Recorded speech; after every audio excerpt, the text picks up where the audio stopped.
A Agência Nacional de Saúde Suplementar aprovou em reunião extraordinária de seu colegiado a inclusão do exame teste rápido para detecção de Covid-19 no rol de coberturas obrigatórias para beneficiários de planos de saúde. Sobre os direitos dos clientes de empresas de plano de saúde, eu converso com o defensor público do Estado do Maranhão, Cosmo Sobral.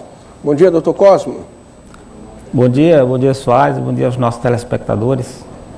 Agora sim, o cliente de uma empresa de plano de saúde vai estar com seu direito respeitado. Exatamente, Soares.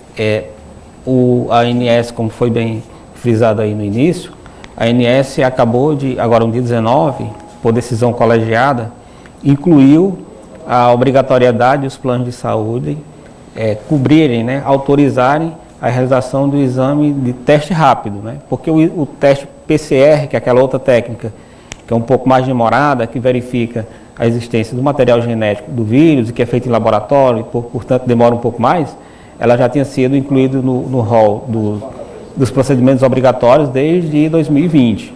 Mas o teste rápido realmente ele foi incluído agora, recentemente, de modo que os planos de saúde estão obrigados a autorizarem imediatamente a realização do exame pelo exame de antígeno, que chama, que é aquele exame mais rápido, que é o teste rápido ali que é acolhido em laboratório. Importante frisar que tanto o PCR como o teste rápido exigem também a solicitação do médico assistente do paciente.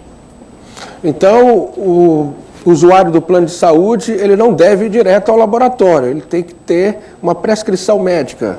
Exato, é o procedimento normal, passa pela análise do médico, verifica, o profissional de saúde atende, verificando que ele está em condição sintomática, que precisa que tenha sentido sintomas ali do primeiro ao 7º dia, é que o médico vai indicar, solicitar, se for o caso, a realização do exame do teste rápido.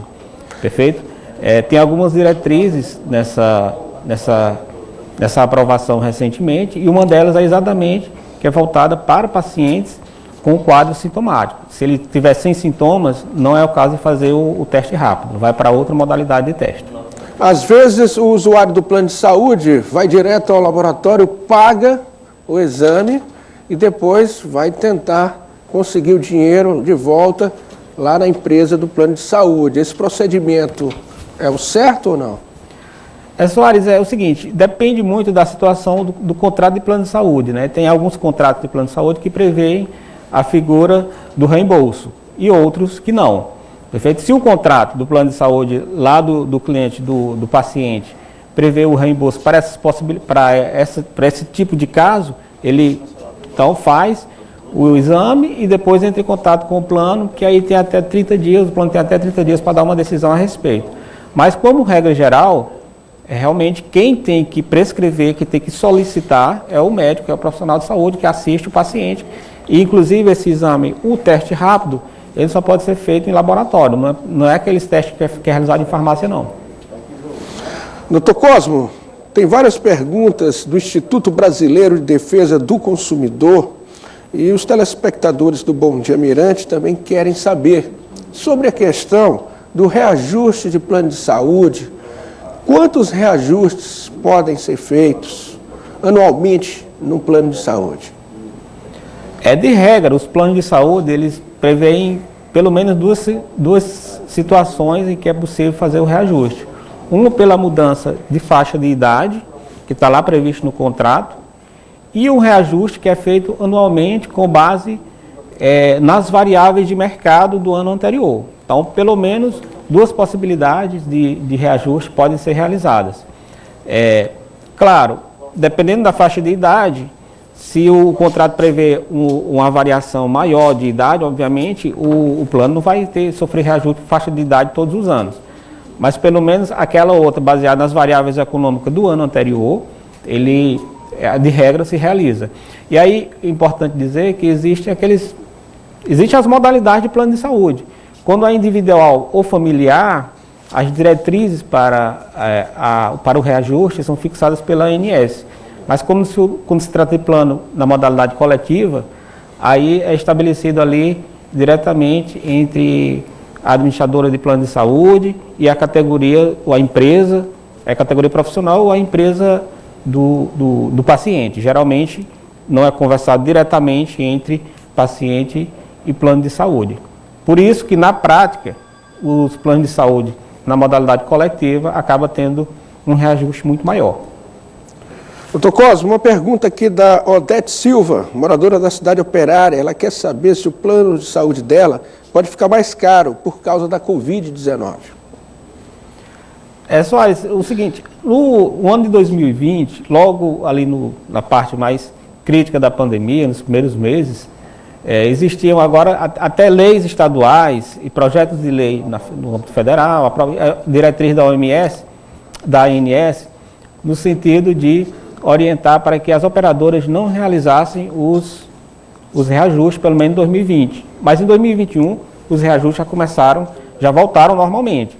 De modo que é possível haver o reajuste maior em razão da demanda da Covid. Isso pode acontecer. Isso pode acontecer exatamente porque, por exemplo, nós estamos em 2022, o reajuste de 2022 deve levar em conta as variáveis de mercado e a demanda do ano anterior. Então, é provável que isso aconteça. Mas, se esse aumento for considerado muito alto, abusivo, etc., a paciente, a cliente do plano, ela tem todo o direito de reclamar primeiro perante a própria operadora, pode também fazer reclamações na ANS, procurar os órgãos de defesa do consumidor, os PROCONs, e, como última instância, se quiser, se for o caso, entrar no Poder Judiciário, na Justiça, contestando esse aumento que ela considera abusivo. O José Ribamar Martins, morador do Anil, ele diz o seguinte: faço uso contínuo de um medicamento retirado no SUS. Posso retirar o tratamento por um prazo mais longo do que 30 dias? Se o medicamento é retirado no SUS, então aí a relação já não é mais de consumo, né, entre ele e a operadora de plano de saúde.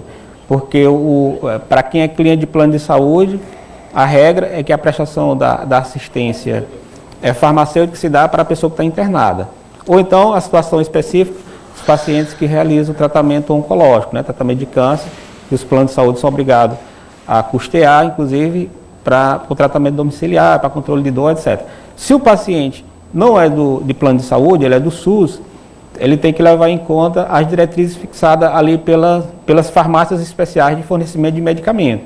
Nós vemos na prática, Soares e os demais, as pessoas que estão nos assistindo, é que o governo federal, o próprio sistema de saúde, o Sistema Único de Saúde, incorpora muitos medicamentos, muitos fármacos, mas que alguns deles, em algum determinados períodos do ano, costumam faltar. E aí, isso acaba interrompendo ou suspendendo o tratamento de pacientes, que é muito danoso para o paciente. Então, pode reclamar perante os órgãos de defesa do cidadão, a defensoria é uma delas, de modo que o importante é que o fornecimento do medicamento, ele tem que ser, se o tratamento é de uso contínuo, o medicamento tem que ser fornecido também de forma continuada. Muito obrigado, doutor Cosmo Sobral, o senhor que é defensor público do Estado do Maranhão, especializado na saúde. A gente só tem a agradecer ao senhor por tirar as dúvidas nossas e dos telespectadores. Nós estamos à disposição, a Defensoria é um dos órgãos que compõem esse sistema de justiça. Temos a nossa unidade de atendimento especializado aqui na capital, fica na Colares Moreira, fácil de